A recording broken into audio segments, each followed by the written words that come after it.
favor, vuelve a habilitar tu micrófono. Ya, pero es que todavía no hemos empezado, ¿no? Tenemos Sí. 2 minutos. Eso es, solamente para que lo sepas. Hola, David. Hola, buenos días. ¿Qué tal? Muy Cuando puedas, bien. por favor, deshabilita tu micrófono. Y al final de Perfecto. la sesión os daremos la palabra para las preguntas. Buenos días. ¿Qué tal?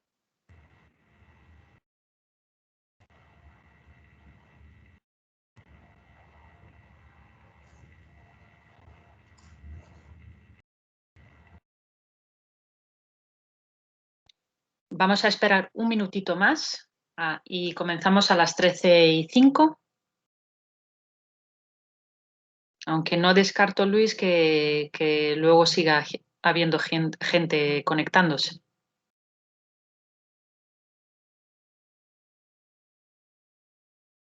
Sí, vamos a esperar hasta las 5, sí.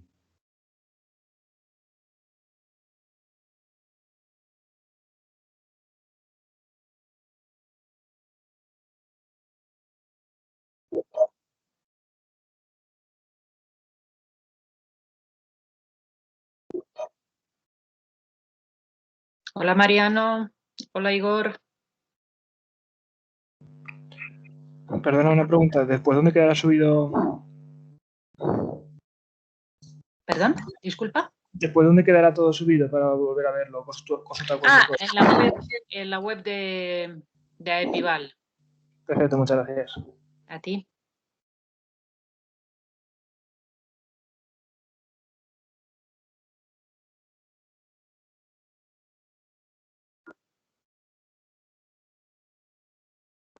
Al invitado de Cubierta Solar, decirle que si quiere por chat o por email enviarme su contacto y se lo hago llegar porque no tengo tu contacto. Si te parece bien. Y si no, pues estará luego en la web. ¿Vale? Luis, las 13:06.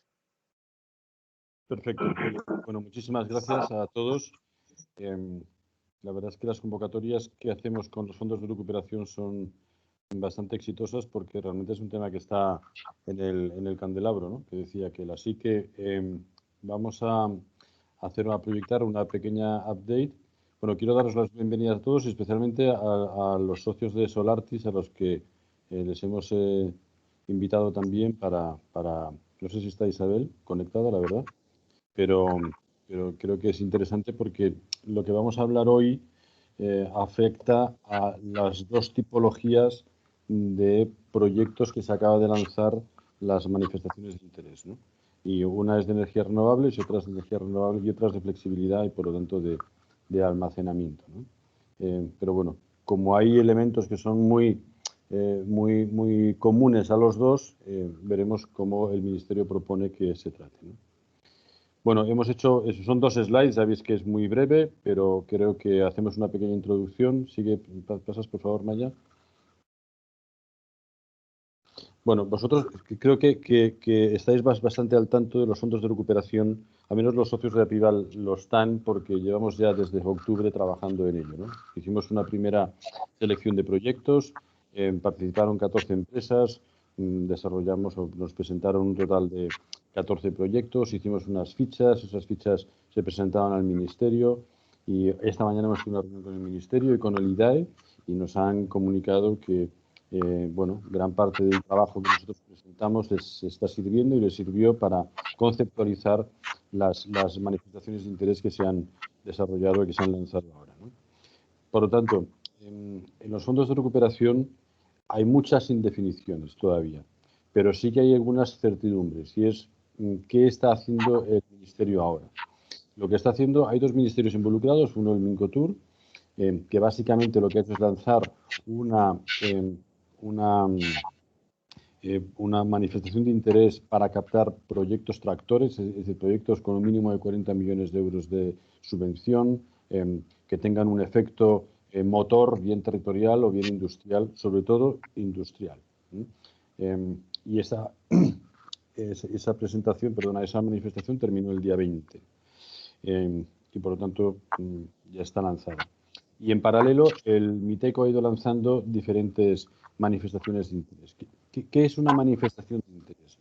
A ver, una manifestación de interés es la forma que tiene el Ministerio de entender de qué estamos hablando cuando hablamos de financiar proyectos. Es decir, la palabra proyecto es una palabra muy abstracta y que da cabida a muchas cosas. En el momento que los de abajo, es decir, aguas abajo, es decir, las empresas empiezan a proponer proyectos, es cuando el Ministerio empieza a entender qué es lo que tiene que estructurar y cómo lo tiene que darle y configurarlo, ¿no? Por lo tanto, las manifestaciones de interés tienen una cosa buena y una cosa mala.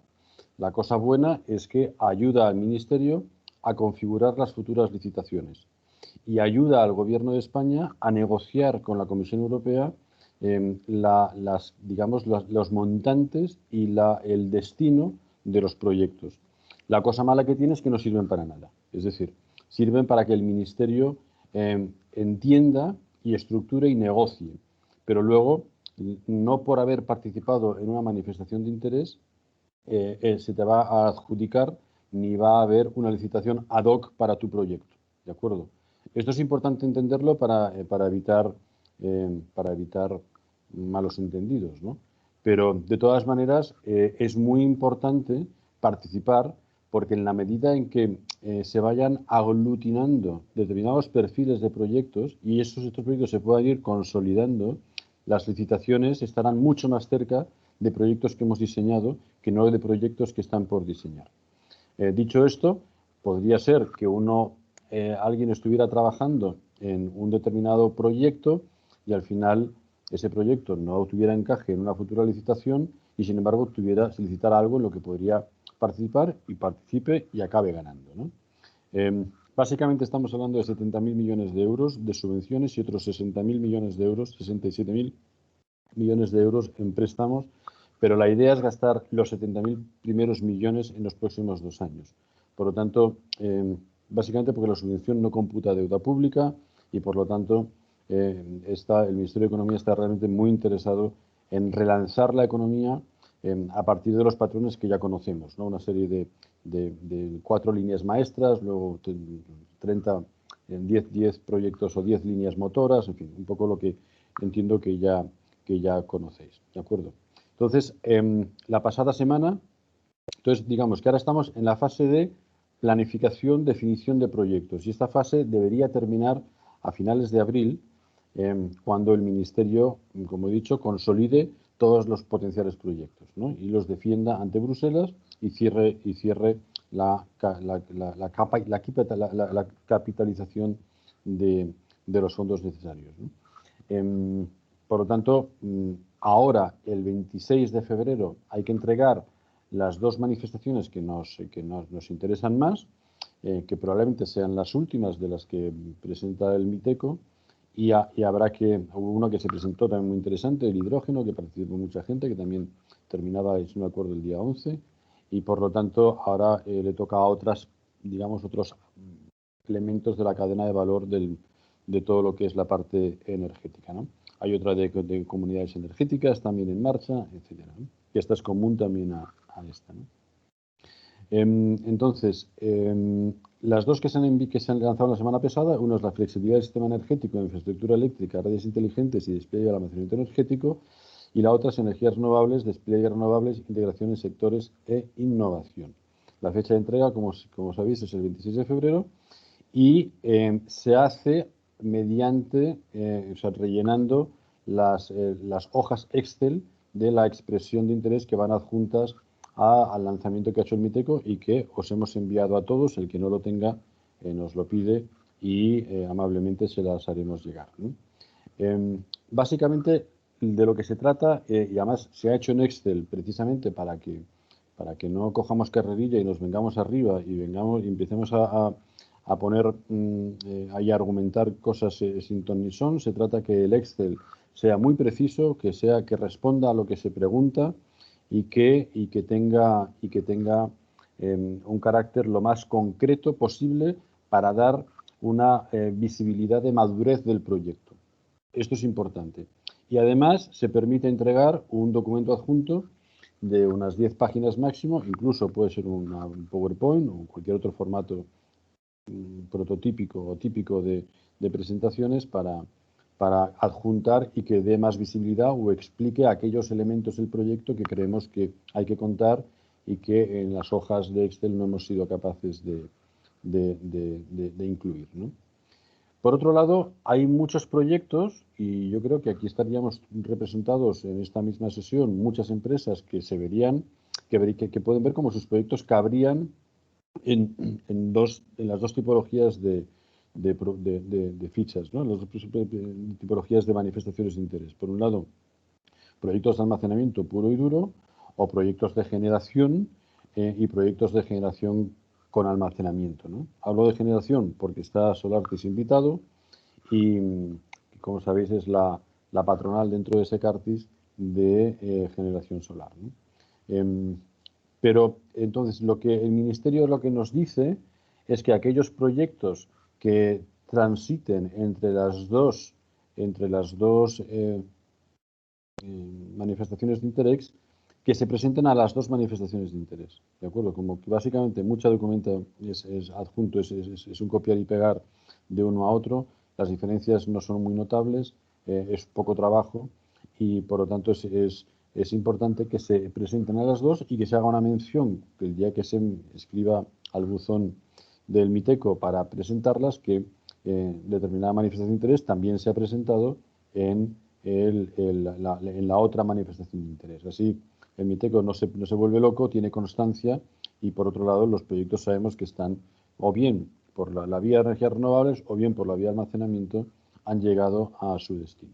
¿Pasas la slide?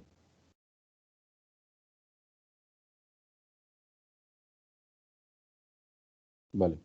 Luego, elementos claves. Y aquí hay mucho que hablar, ¿no? Lo primero que yo sí os quiero comentar, claro, es algo que lo vemos más ligado a toda la parte de almacenamiento que la de aquellos otros sectores que tengan ya una fuente de ingresos clara y definida. Es decir, dicho de otra manera, vemos muy difícil, exceptuando el autoconsumo, para lo que habrá líneas específicas, incluso haber una línea de 200 millones inmediata, más otros 200 millones que lo que va a potenciar es el autoconsumo en pymes, no en residencial, pero sí en pymes, y solo el autoconsumo, como está, sin ningún elemento de innovación. Se trata de activar a toda velocidad, digamos, el autoconsumo muy diseminado, con la participación de instaladores locales, etcétera, ¿no? En pequeñas unidades de producción, ¿no? No hay un tope y no hay un mínimo, pero se quiere eliminar al residencial de la ecuación. Se quiere acelerar con pequeña y mediana empresa, ¿no? Pero quitando esos programas específicos de autoconsumo, no vemos factible que se financie vía fondos de recuperación la generación de renovable pura y dura, tal y como la conocemos hoy. Existen vehículos, existe equity, existe financiación comercial, por lo tanto, y aparte existe un escenario de ingresos cierto que ya hacen de por sí rentables, más o menos rentables, las unidades de generación exclusivamente de renovable. Otra cosa es cuando hablamos de tanto eólico como fotovoltaico que incorpore algún elemento de innovación, siendo el almacenamiento la pieza clave. Y lo mismo cuando hablamos de almacenamiento puro y duro, ¿de acuerdo? Por lo tanto, lo que es clave es el montante de la subvención. O sea, hay que definir cuál es la cantidad que nosotros solicitamos. Y para esto, y esto los que estamos en el ámbito del almacenamiento en esta sesión lo entenderemos mucho mejor, claro, cuando queremos incorporar un elemento de almacenamiento contra los fondos de recuperación y el nivel de ingresos esperado y hoy regulado es muy poco, pero tiende a ser más, el Ministerio lo que dice es, oye, no me pidas la subvención con el dinero, con los ingresos que tendrías hoy, tienes que modelizar diferentes escenarios de ingresos. Y a partir de ahí calibrar cuál es la subvención para cada escenario de ingresos.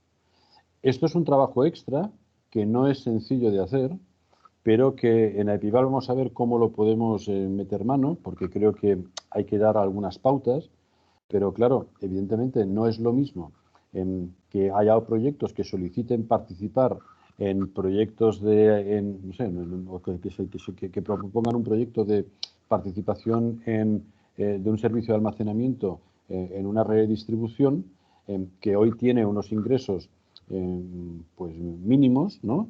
Y por lo tanto la subvención tendría que ser máxima. Si creemos que el almacenamiento es estratégico, es industrial, soporta el tejido industrial, claro, este gap entre el ingreso esperado y la subvención es inversamente proporcional. O sea, a medida que va bajando, que van subiendo los ingresos, puede ir bajando la subvención.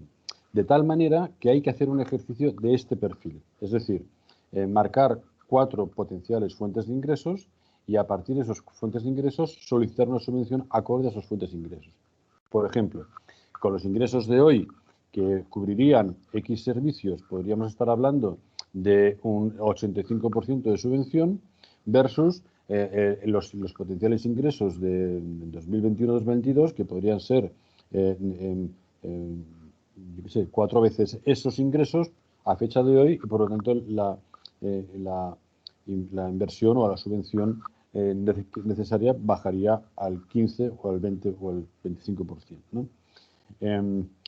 El almacenamiento, y esto para Epival, es muy estratégico y por lo tanto se va a ver con muy buenos ojos. Si hacemos bien nuestro trabajo, se va a ver con muy buenos ojos. Y se va a ver con muy buenos ojos tanto el desarrollo de industria nueva como la consolidación de industria ya existente. Es clave la ampliación de la cadena de valor y por lo tanto los proyectos innovadores que además refuercen o amplíen la cadena de valor van a ser muy bienvenidos, ¿no? Es muy importante, y estos son mensajes muy de estrategia empresarial, el contenido local, ¿no? Y por lo tanto las empresas implicadas en el proyecto. Es el momento de buscar alianzas. Es decir, no decimos asociaciones, no decimos compras de empresas, no decimos, eso ya vendrá si tiene que venir. Pero Europa no le va a dar todo el dinero de un proyecto a un yo mime conmigo. Esto no funciona así. Lo que va a querer es que los proyectos tengan muy distribuida la generación de riqueza, ¿no? Y que además que esté lógicamente distribuida, ¿no? Por lo tanto, es el momento de dar entrada a alianzas estratégicas, de dar entrada a consolidar relaciones con proveedores, pero proveedores que con una visión de largo plazo, ¿no? Y ampliar la cadena de suministro, ¿de acuerdo? Es un elemento muy importante y además el MITECO lo recalca y aparte es que tiene todo el sentido. Otra cosa es que fuera un proyecto, oye, 100% industrial, ¿no? Pues si es 100% comercial. Y pues oiga, al final, si yo voy al banco, lo que quiero es darle los mejores números y buscaré industria local si puedo, y si no, me iré a Asia y qué es lo que financia, qué es lo que permite mejores números, y además, si el margen, todo el beneficio me lo puedo comer yo, pues mejor, ¿no? Es decir, los fondos de recuperación están para hacer comercialmente viables estrategias que tengan realmente que apuesten por una consolidación de la industria local, y eso también se hace a partir de generar no nuevas empresas, no solo nuevas empresas, sino también buscando sinergias y apoyos y alianzas entre las empresas que ya existen, ¿no?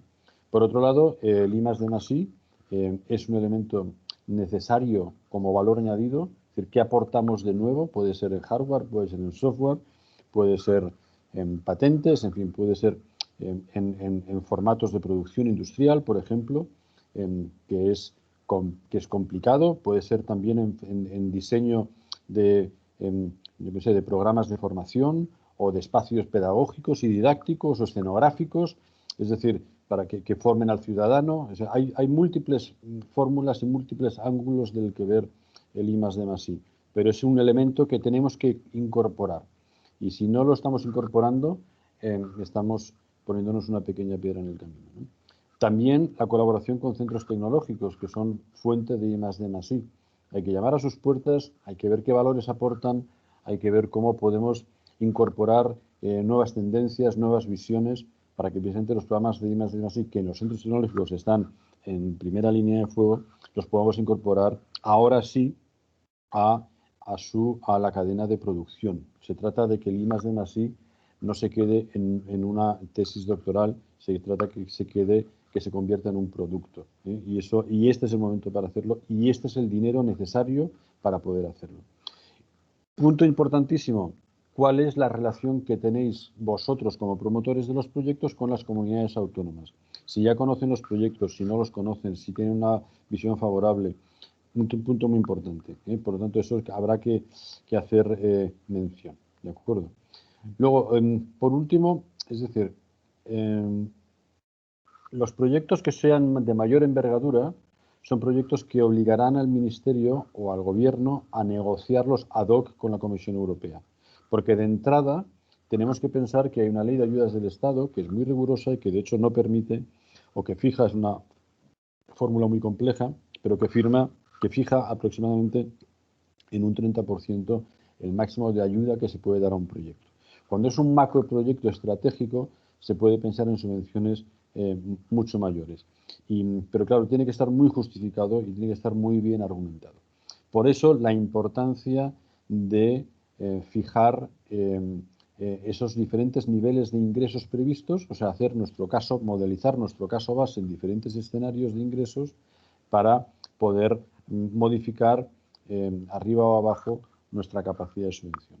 Por último, y aquí se me ha olvidado incluirlo, perdonadme, no se contempla de momento la posibilidad de que los fondos de recuperación articulen lo que se llaman los CPPs, es decir, que son las compras públicas precomerciales.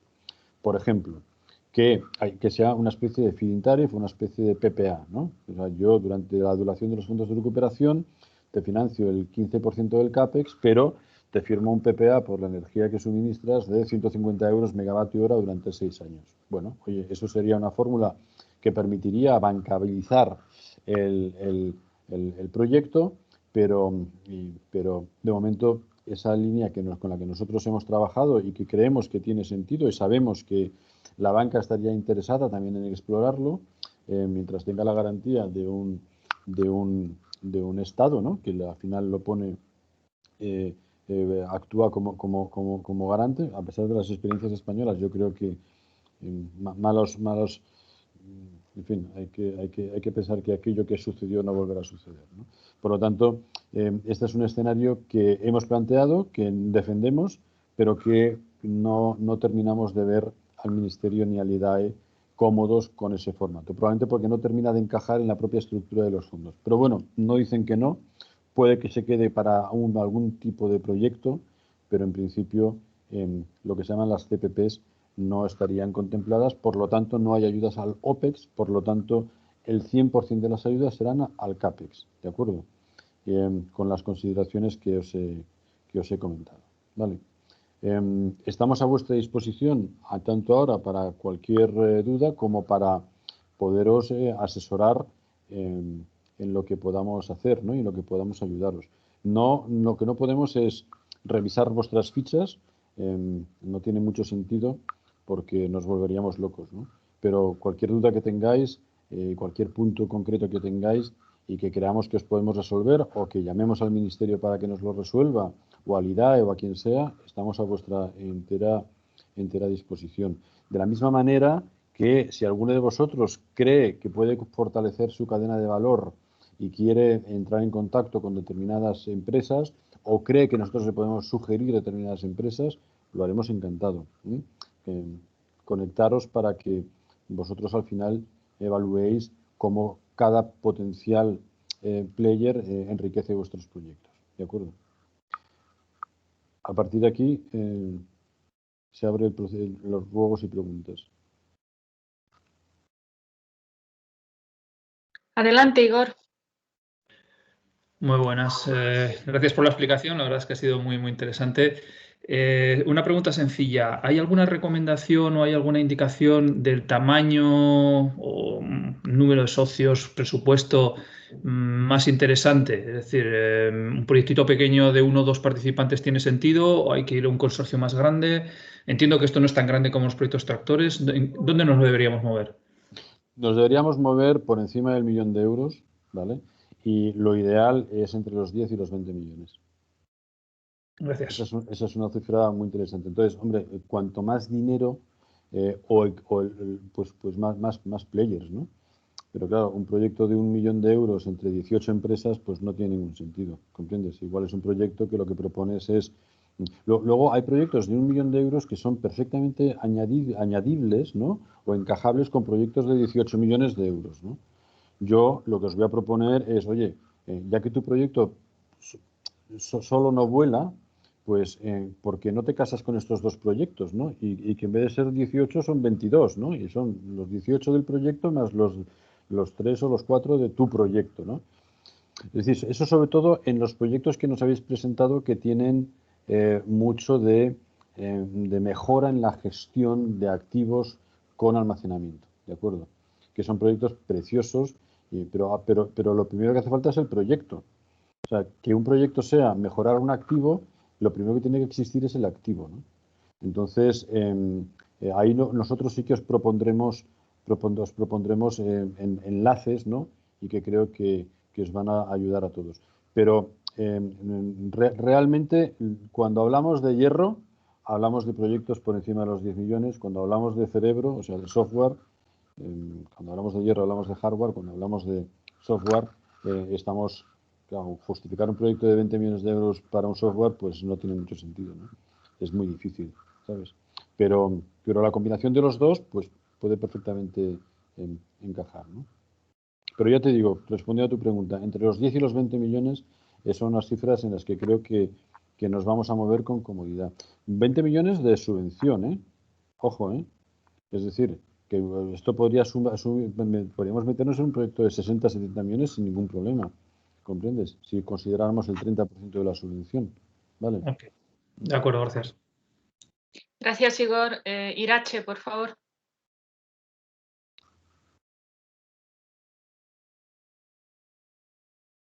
Irache, tienes el micrófono.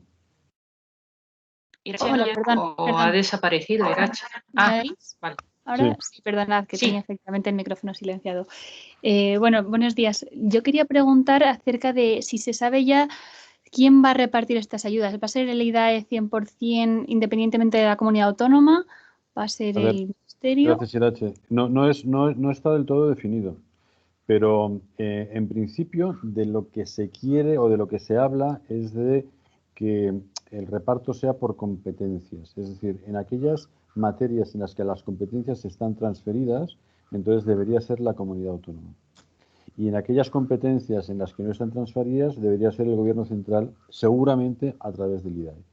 ¿De acuerdo? Vale. Entonces, sí deberíamos considerar un 50%.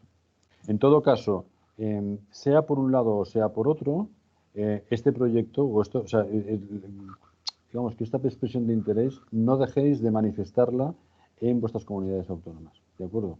Para lo cual deberíais ya consultar con la consejería de turno, ¿no?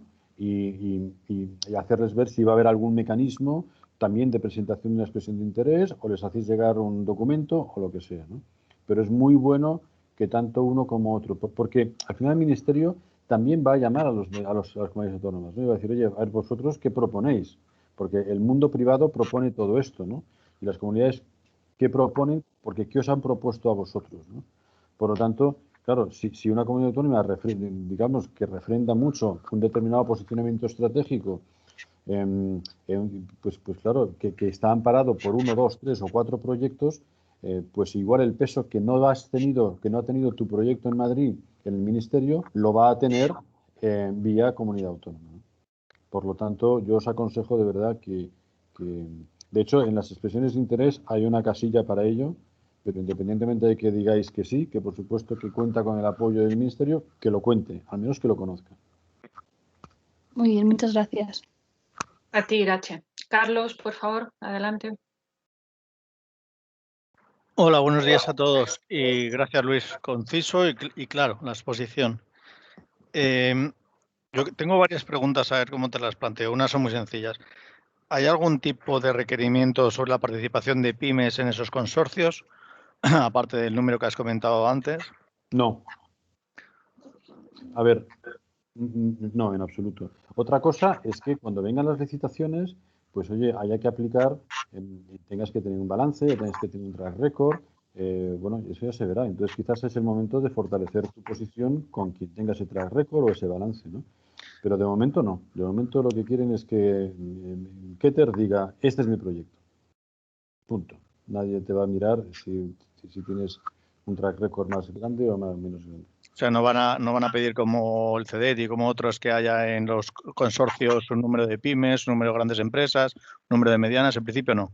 Para los proyectos de tractores es muy probable que sí, ¿de acuerdo? Pero para los proyectos del Ministerio, de este perfil de proyectos que tienen pensemos que el proyecto tractor son subvenciones de mínimo 40 millones, ¿no? Entonces, para los proyectos que están por debajo de esa cantidad, que es este perfil de proyectos, cuando sea la licitación, se verá, ¿sabes? Y tendrás que ver si aplicas o tienes que ir en UTE o en consorcio o montar un conglomerado, ¿de acuerdo? O meter un socio, en fin, eso ya se verá. Pero ahora no. Vale. Y quería preguntar también, en la slide ponías que el MITECO, el Ministerio, fomentará las alianzas. ¿Esto lo va a hacer como fusionando distintas propuestas o...? No, lo está fomentando diciéndomelo a mí. Si lo he escrito así, está mal escrito. Es decir, es un mensaje, ¿vale? Es un mensaje que subyace a todos sus documentos y al espíritu de estas expresiones de interés. ¿De acuerdo? Luego no va a hacer tinklaus, ¿vale? No, porque ya te digo, es que luego habrá... O sea, tú imagínate, oye, que hay 10 proyectos como un potencial proyecto que propone Keter, que es desarrollo de sistemas de almacenamiento en redes de distribución pequeñas. Y hay 25 proyectos así, ¿de acuerdo? Y aparte que vienen tanto por distribución, como por transmisión, como por diferentes proveedores de baterías, no sé qué. Al final, el Ministerio cogerá ese proyecto como un proyecto y licitará algo. ¿Entiendes? Igual licitará tamaño A, tamaño B, tamaño C. ¿Me sigues? Y ahí veremos en la licitación los nombres y apellidos de la licitación, ¿no? Pero ahora lo importante es darle a entender al Ministerio que creemos que es importantísimo que haya este tipo de proyectos. ¿Por qué? Pues porque es que hay 10, ¿de acuerdo? ¿Sabes? No es uno de un tío que un día se le ha ocurrido, no, ¿sabes? Entonces, esta es la clave. Y otra pregunta, si ahora se propone por un consorcio de empresas un proyecto, ese proyecto cuando se licite, ¿se podrá licitar por ese mismo consorcio o por otro? Te quiero decir, no hace falta, el estar incluido ahora en ese proyecto no quiere decir que te vayas a casar ya y tengas que estar en esa licitación, en absoluto, ¿no? En absoluto. Hombre, lo que yo sí te aconsejo es que no pongamos logotipos por poner logotipos, ¿sabes? O sea, hay que dar visibilidad de madurez, ¿sabes? O sea, si una cosa son ideas de astronauta y otra cosa son proyectos que tengan realmente cuajo, ¿no? Entonces, el hecho de que tu cadena de valor esté bien estructurado da mucha sensación de cuajo, ¿no? Y esto, cuando lo escribas, se va a ver, ¿sabes? Es decir, cuando nosotros, por ejemplo, los proyectos que hemos recibido y que hemos estudiado y que hemos presentado al MITECO, se ve perfectamente quién tiene una idea que quiere convertir en un proyecto y quién ya está trabajando en un proyecto, ¿sabes? Entonces, todo eso en la expresión de interés se va a poder manifestar y se va a dejar claro, ¿sabes? Entonces, todo lo que puedas ir avanzando en ese sentido te va a ayudar, ¿no?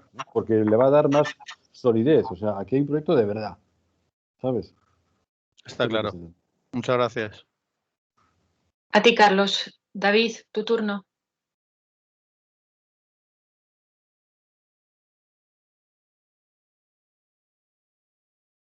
David, no sé si tienes el micrófono deshabilitado.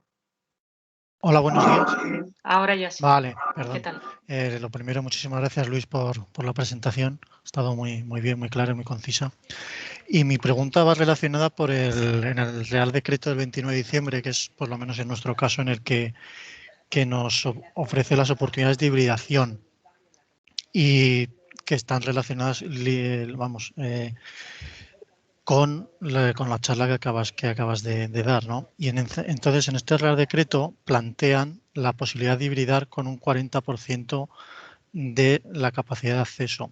Y esto es una duda que hemos hecho llegar a varios sectores a varias tecnológicas, incluso al Ministerio y demás, y no hemos tenido aún respuesta. Si vosotros teníais una información como actores principales del sector.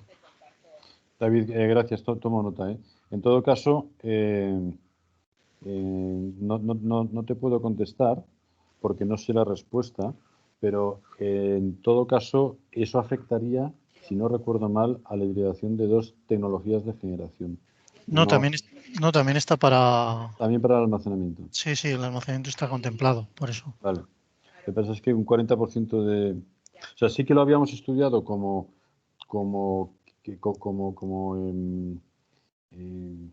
el punto de vista de hibridar fotovoltaico con eólico, pero no teníamos... no te puedo contestar, lo siento. Lo que sí te digo es que de momento la hibridación está planificada para que el propietario de la hibridación de las dos tecnologías sea el mismo. Sí. Vale, es decir, lo que es difícil es que un fotovoltaico vaya o sea, no va a poder promocionar una planta fotovoltaica dentro de un campo eólico, ¿no? Con el punto de acceso digamos, que ya tenga el eólico, ¿no? A no ser que sea el mismo propietario. O sea, que al final es el propietario eólico el que decide abrir su punto de acceso a nuevas tecnologías. Eso es una diferencia importante porque, claro, al final, si eres un parque, solo le permite a los que ya son propietarios meter hibridación. No Sí, permite se limita el tema de las alianzas y de los consorcios. Eso sería únicamente un ente. Exactamente. Sí. No, oye, los consorcios pueden ser como proveedores. O sea, tú puedes... Sí. Si tienes una planta fotovoltaica y decides hacer X cosas, pues te parece fenomenal, pero la decides hacer tú, ¿no? Lo que yo no puedo es llegar a un acuerdo contigo como una sociedad que ha decidido llegar a un acuerdo y te arrinda el punto de acceso, ¿no? Te paga un canon por tu punto de acceso y yo monto mi tecnología de A y tú tienes la tecnología B. Eso no. Vale, pues muchísimas Consultaré gracias. Lo del 40%, David, en todo caso. Sí, ¿De qué empresa eres, perdona? De Atalaya Generación. Atalaya, sí. Bueno, vosotros estáis muy metidos en esto, David, la verdad. Sí. O sea que vamos a ver si consigo darte una respuesta. Perdona, David. Genial, muchísimas gracias. Pues Luis, no tenemos más preguntas. No sé Luis, por si aclarar, alguien más se ha quedado. Sí, por aclarar un poco lo que acabáis de decir, lo que dice el Real Decreto es que, lo leo literalmente, una de las condiciones es que no se supere la capacidad de acceso ya concedida y que la potencia original suponga al menos el 40% de la capacidad de acceso. Eso es lo que dice el texto. O sea, que no puedes incrementar la capacidad de acceso, o sea, el acceso solicitado en un 160%. Tienes que, por lo menos el parque preexistente tiene que ser al menos el 40% de lo nuevo. Sí, eso es. Entonces, en el caso de un parque de 40 megas, ¿se podría meter 60 megas de almacenamiento de otras tecnologías renovables con el almacenamiento? Sí, porque nosotros lo hemos entendido así, pero es que es realmente muy transgresor. Queríamos la confirmación. Oye, voy a hacer la consulta, ¿de acuerdo? Vale. Y, Carlos, ¿me ayudarías si me dices qué artículo es exactamente, por favor? Así no me paso media hora buscándolo. Es el artículo 27, el apartado E. 3E. Vale, ¿y es del 2320, del 23-2020 o no? No, es el 1183-2020. Vale, el 1183, vale. Vale, perfecto. Bueno, oye, pues animaros a todos porque es el momento, de verdad, es el momento de sacar ideas, de sacar proyectos, bueno, es el momento y tenéis 20 días, o sea, tampoco creáis que esto es ilimitado, ¿no? Aunque ya os digo que aunque no presentéis nada, cuando lleguen las licitaciones estaréis en las mismas condiciones que el que ahora se ha dejado aquí la piel buscando proyectos, ¿no? Desde Pival vamos a intentar modelizar en la parte de almacenamiento algo parecido para que nos permita presentar algo que tenga consistencia a la hora de solicitar subvenciones, ¿no? Que vayan contra un flujo de ingresos, trabajar en diferentes escenarios, a ver si lo podemos estructurar, y cualquier pregunta o cualquier duda que tengáis puntual, pues estaremos encantados de consultarlo con el Ministerio, si no lo podemos responder nosotros, y por supuesto que a vuestra disposición siempre que queráis, pero no contéis con que nos vayamos a leer todas vuestras propuestas antes, porque nos volveríamos locos, ¿eh? De verdad os lo digo. Pues oye, si hay alguna cosa más, Carlos tiene una última pregunta. Sí, bueno, Luis, pero no es una pregunta como tal, es casi curiosidad. No sé si me ha llegado por muchos sitios que varias comunidades autónomas, varias agrupaciones de empresas de varias comunidades autónomas están planteando la gran megafactoría de celdas, ¿no? de litio. Va a haber por ahí una disputa entre comunidades autónomas, está claro, ¿no? A ver quién se lleva el gato al agua, ¿no? Bueno, el caso, si eso sucediera, nos beneficiaremos todos, ¿no? Porque eso nos podría permitir integrar una cadena de valor en litio 100% nacional, o por lo menos. Imagínate, sí. O sea que si eso sucediera, igual que se está hablando mucho de abrir realmente la mina de Cáceres, ¿no? Pero claro, eso, en fin, vamos a ver. Hay un proyecto país de que sea así, pero claro, las reticencias locales son brutales, ¿no? Y hay que ver quién gana, ¿no? Si ganan los locales o gana el efecto país, ¿no? Y bueno, es una batalla política complicada de gestionar. Entonces, si al final hubiera una gigafactoría de baterías, bueno, pues o de baterías o al menos de celdas, pues ya parte del commodity sería local. Y eso nos facilitaría mucho, seguramente en costes, a la hora de integrar. A ti te ponen en casa, entre otros, por ejemplo, ¿no? Claro, de hecho, a mí me interesa muchísimo saber en qué comunidad autónoma sería, porque el proyecto que a mí más me gustaría participar es en la fábrica de módulos de baterías, ya que están las celdas aquí, ¿no? Claro. Y eso sería estupendo, ¿no? Porque fueran las dos cosas a la vez. Oye, pues ponemos las orejas a trabajar, a ver si entendemos, si escuchamos algo, y te voy diciendo, ¿vale? Vale, No oye, tenemos más vamos a preguntas. ser breve y conciso, que si no tenéis ninguna duda, esto queda a vuestra disposición para lo que queráis, ¿de acuerdo? Oye, perdonar, otra cosa. Y esto sí que es muy importante. No podéis participar en las estas de formación si no habéis rellenado la encuesta del CNI que se os ha enviado. O sea, el Ministerio no va a aceptar vuestras expresiones de interés como no me rellenéis la encuesta del CNI. Por favor, los que no la habéis recibido, os la va a enviar de nuevo Maya, ¿de acuerdo? Pero hay que rellenar esa encuesta del Centro Nacional de Investigación y Almacenamiento para que precisamente mostremos al Centro Nacional de Investigación lo potentes que somos como referente sectorial de la empresa privada en España, ¿vale? Esto que os he dicho es en broma, pero por favor, hacerme el favor de dedicarle 5 minutos porque merece la pena y nos ayuda mucho a todos, ¿de acuerdo? Ese silencio es un sí absoluto. Gracias. Sí. Fenómeno. Oye, gracias a todos, un abrazo y estamos en contacto. Vale, gracias. Muchas gracias, Luis. Muchas gracias a todos. Gracias. Gracias, hasta luego. Gracias. Vaya, ¿te quedas un segundo? Sí.